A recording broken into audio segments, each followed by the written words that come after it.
After this, Jesus went around in Galilee, purposely staying away from Judea because the Jews there were waiting to take his life.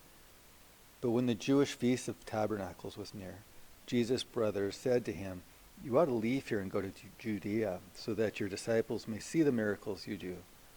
No one who wants to become a public figure acts in secret. Since you are doing these things, show yourself to the world." For even his own brothers did not believe in him. Therefore Jesus told them, "The right time for me has not yet come. For you any time is right. The world cannot hate you, but it hates me because I testify that what it does is evil. You go to the feast. I am not yet going up to this feast, because for me the time has not yet come." Having said this, he stayed in Galilee. However, after his brothers had left for the feast, he went also, not publicly, but in secret. Now at the feast the Jews were watching for him and asking, "Where is that man?" Among the crowds there was widespread whispering about him. Some said, "He is a good man." Others replied, "No, he deceives the people." But no one would say anything publicly about him for fear of the Jews. Not until halfway through the feast did Jesus go up to the temple courts and begin to teach. The Jews were amazed and asked, "How did this man get such learning without having studied?" Jesus answered, "My teaching is not my own. It comes from him who sent me. If anyone chooses to do God's will, he will find out whether my teaching comes from God or whether I speak on my own. He who speaks on his own does so to gain honor for himself. But he who works for the honor of the one who sent him is a man of truth. There is nothing false about him. Has not Moses given you the law? Yet not one of you keeps the law. Why are you trying to kill me?" "You're demon-possessed," the crowd answered. "Who's trying to kill you?" Jesus said to them, "I did one miracle, and you are all astonished. Yet because Moses gave you circumcision, though actually it did not come from Moses, but from the patriarchs, you circumcise a child on the Sabbath.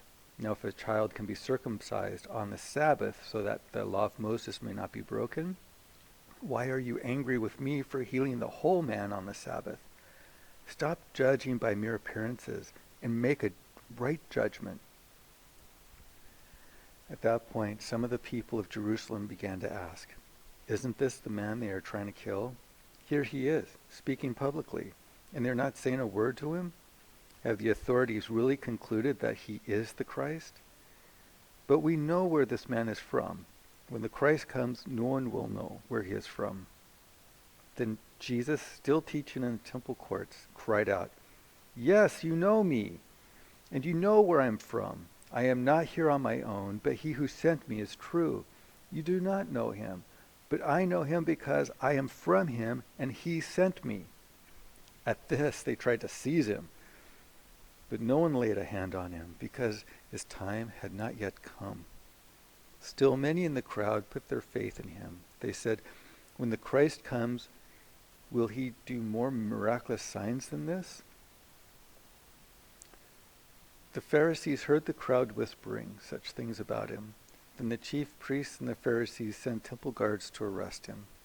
Jesus said, "I am with you for only a short time, and then I go to the one who sent me.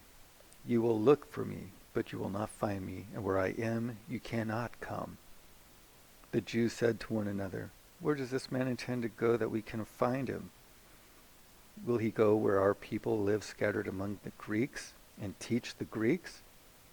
What did he mean when he said, 'You will look for me, but you will not find me, and where I am, you cannot come'?"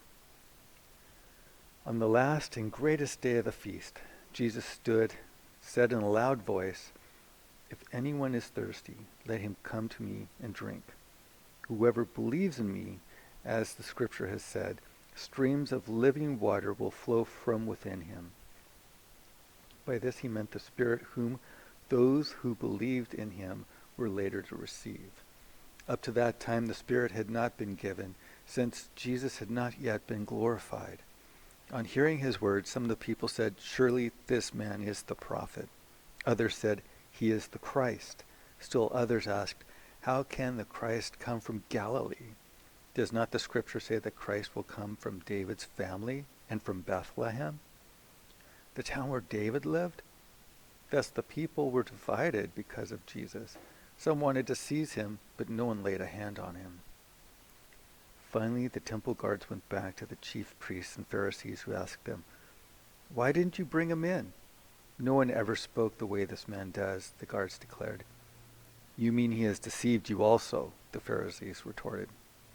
"Has any of the rulers or of the Pharisees believed in him?" "No, but this mob that knows nothing of the law, there's a curse on them."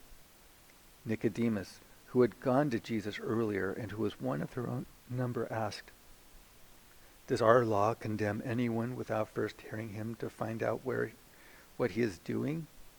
They replied, "Are you from Galilee too?